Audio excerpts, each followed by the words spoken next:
Welcome back to the Steve Malzberg Show. As you know by now, Steve's not here.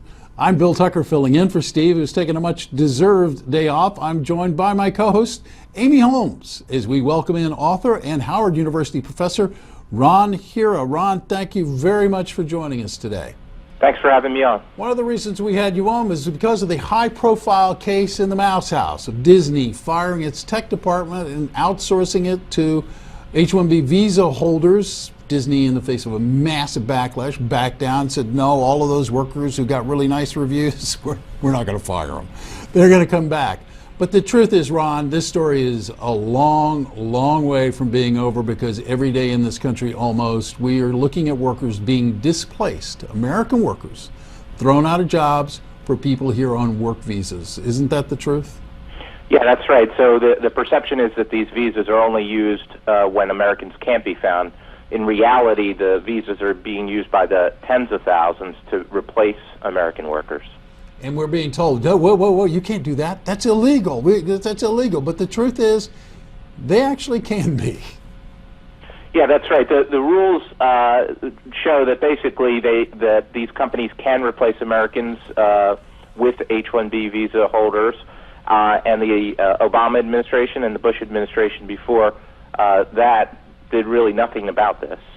Hey Ron, this is Amy Holmes here. When I read the Disney story, I couldn't believe it. They even actually required the workers that they fired, which they've now rescinded, but they fired them to train their replacements, adding insult to injury. I mean, to me, this was like, getting dumped by your husband for the secretary and having to train her how to be his new wife. This seems incredible. Yeah, that's right. And this has been going on for a long time, and it's not just Disney. There's lots of other cases. I'd make a couple of points here. One is that, in fact, the 250 Disney workers who were replaced have not been rescinded. They're laid off. They've lost their jobs.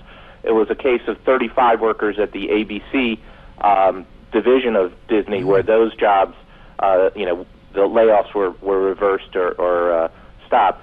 The other point I'd make is that this shows you that the claims by the tech industry that there's a skills gap, that Americans aren't capable. In reality, what's happening is the American workers are training the foreign workers. So obviously the American workers have higher skills than the foreign workers.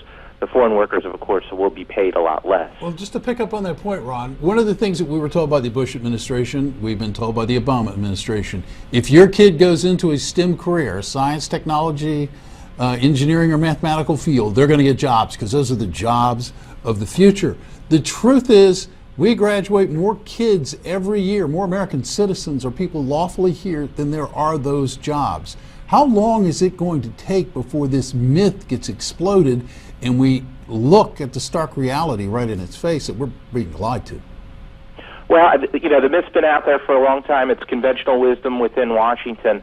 The reality is that when you talk to IT workers who are, for example, at Disney, and I spoke to a number of them, they're running on tough times. As they've gotten laid off, many of them are still out of work. The ones who have gotten jobs have taken pay cuts. And so, the myth that there's some kind of shortage of STEM workers is just not true. We see this in terms of all of the employment indicators, whether it's wages, which have been flat. If you expected a shortage, or if you saw a shortage, you would have observed that wages would be increasing quite rapidly. In fact, they've been flat for 15 years in information technology. So, Ron, no doubt about it that this seems grossly unfair to be fired and then train someone who has actually fewer skills than you do to be able to do the job. But looking at the other side of the coin, what about the benefits to American consumers for lower priced workers, lower wages, and thus translating to lower prices? I mean, a free market economist would say, hey, look, you hire the person you can at the best price. Well, there's, I think, a couple of problems with that. What's going on really is it's padding the profits of these firms. So the real beneficiaries are the shareholders and not really the consumers. There's not real price cuts there.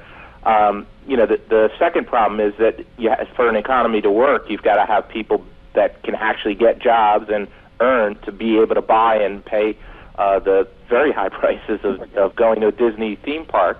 And so that's an important part of how the economy operates.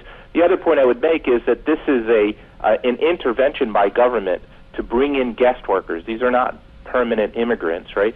These are guest workers who are being brought in at the behest of the tech industry, saying, we need more of these people. You intervene into the normal functioning of the labor market by bringing in these guest workers. So I don't see it as being the operation of a free market economy. If it was a free market economy, what we'd see is that you'd be hiring American workers and that wages would be going up for that labor. All right. Thank you, Ron, author and professor now at Howard University. Thank you for joining us. Coming up next, Steve Malzberg's favorite segment of the day, Give Me Five.